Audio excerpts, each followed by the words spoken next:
tardes a todos. La verdad que para mí es un gusto enorme poderlos acompañar en este Congreso Experiencia Puerto Rico, donde por lo que hemos escuchado se están dando aprendizajes y un compartir de experiencias luego del huracán María y cómo se ha efectivamente enfrentado esta situación de adversidad en Puerto Rico. Quiero primeramente agradecer a la alcaldesa Mayita Meléndez por la invitación de sumarme a este encuentro y aprovechar de enviarles mis sentidas condolencias por la pérdida de su mamá.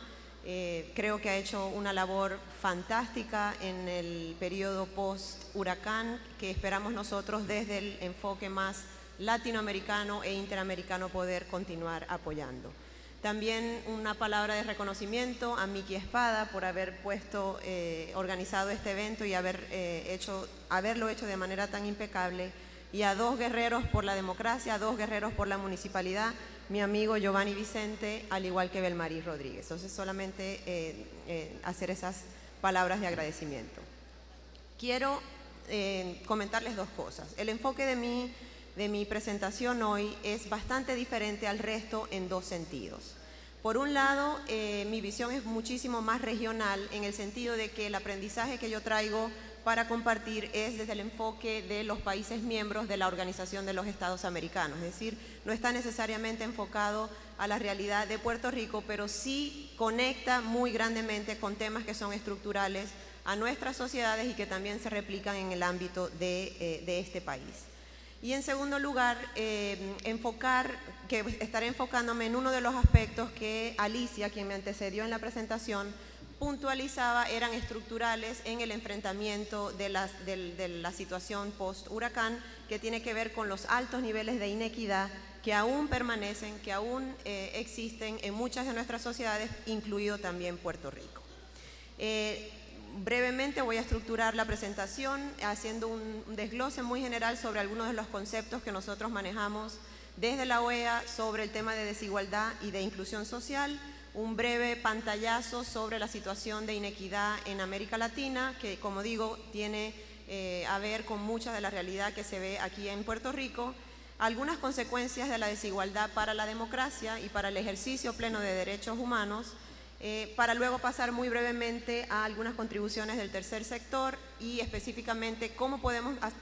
tomar una mirada más global y cómo esto termina conectándose con la Agenda 2030 y cómo todos tenemos que no dejar a nadie atrás y alcanzar el desarrollo sostenible de nuestros pueblos.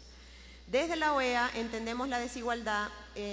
no solamente en términos de la distribución desigual del ingreso, o sea, no solo una medida de cuántos dólares por día un ciudadano gana, sino también limitaciones en el acceso a oportunidades, en el acceso a bienes, en el acceso a servicios que experimentan estas personas, pero también con un elemento añadido que tiene que ver con características inherentes al ser humano y vinculadas al género, que mencionaban tanto Alicia como Giovanni, temas de género, temas de etnicidad, raza, edad, y en el caso particular de Puerto Rico, que yo creo que es importante resaltar cómo se experimentan situaciones de desigualdad cuando hablamos del sector urbano versus el sector rural. En este sentido y en este marco, la inclusión social la entendemos como un proceso a través del cual logramos nivelar la cancha para el ejercicio de derechos humanos, es decir, el proceso a través del cual vamos cerrando las brechas de acceso, brechas de productividad, brechas de capacidades,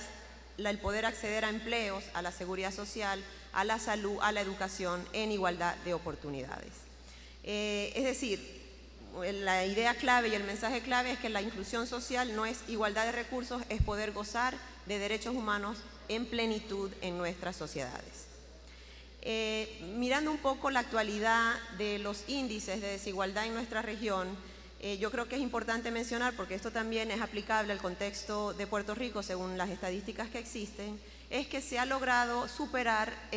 bastante, aunque todavía permanece este flagelo, la pobreza. En la última década, 50 millones de personas han logrado salir de la pobreza. Sin embargo, nuestra región, América Latina, continúa siendo la región más desigual del planeta. De acuerdo con CEPAL, por ejemplo, aquí les comparto este dato, el quintil más pobre de la región capta en promedio únicamente el 5% del total del ingreso, mientras que el quintil más rico captura 47%. Entonces, esta disparidad en el acceso es clave para medir la desigualdad. Pero también hay otros indicadores que resaltan la necesidad de continuar trabajando en esta agenda, vinculadas al desempleo, que ha crecido por tercer año consecutivo en la región y tenemos 26 millones de personas que no acceden a empleos. O, por ejemplo, los temas de salud, donde 30% de los ciudadanos de la región no tienen ningún acceso a la salud.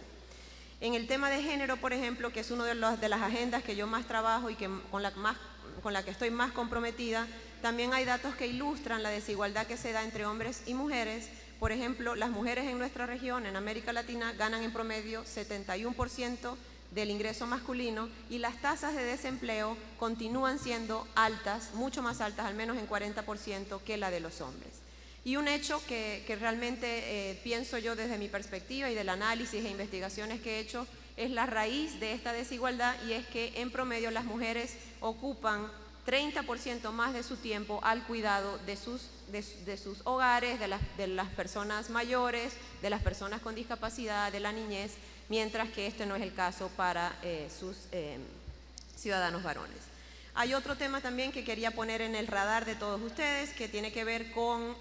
lo que considero una deuda histórica de nuestras sociedades relativo a los accesos restringidos a los derechos humanos de las personas afrodescendientes y de las personas indígenas en nuestras sociedades. Es un alto porcentaje que tenemos a nivel regional, pero lo más lamentable es que continúan predominando en las tasas de pobreza y las tasas de limitados accesos a salud y a educación. Y esto tiene que preocuparnos porque tiene consecuencias clave para el tema de la democracia, que es algo que a nosotros nos preocupa desde la Organización de los Estados Americanos. Ya está más que constatado de que a mayor desigualdad, menos confianza hay de la ciudadanía hacia la democracia, menos confianza hay hacia sus líderes políticos, hacia sus autoridades.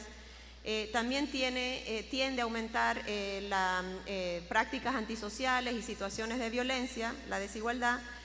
al igual que genera conflictividad y protestas cuando las necesidades básicas de nuestros ciudadanos no son satisfechas por sus autoridades. Otro elemento clave de este fenómeno es que las asimetrías que se dan en el ámbito social tienden a replicarse también a nivel político, y esto lo que causa es que haya un